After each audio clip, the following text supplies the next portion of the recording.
सरपंच संतोष देशमुखांचे कुटुंब रविवारी नामदेव शास्त्रींची भेट घेणार. भगवान गडावर जाऊन देशमुख कुटुंबीय नामदेव शास्त्रींना भेटणार. जनतेचा तुमच्यावर विश्वास नाही, तुम्ही आमच्यावर शंका कसली घेता? इतना सन्नाटा क्यों है भाई? हे कधी कधी कृष्णकुंजमध्ये पण विचारा. भाजप नेते आशिष शेलार यांची राज ठाकरेंवर टीका.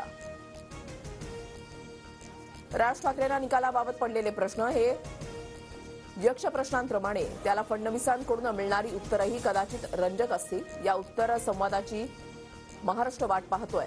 मनसेनं निवडणूक निकालावर संशय व्यक्त केल्यानंतर सामनातून टोला. समरजित घाटगेंना कागलमधील शासकीय जमिनी बळकावताना लाच कशी वाटली नाही? मंत्री हसन मुश्रीफांचा गंभीर आरोप. संबंधित जमिनी ताबडतोब परत करा, अन्यथा जनआंदोलन उभारू, मुश्रीफांचा इशारा. शिवसेना पदाधिकारी अशोक धोंडींचं अपहरण करून हत्या. गुजरातच्या एका खाणीमध्ये कारच्या डिक्कीमध्ये आढळला मृतदेह. अवैध दारू तस्करीला अडचण ठरत असल्यानं हत्या झाल्याचा संशय. मुंबईतील जे रुग्णालयामध्ये अशोक धोंडींच्या पार्थिवावर शवविच्छेदन. 3 ते 4 दिवसामध्ये अहवाल येणार.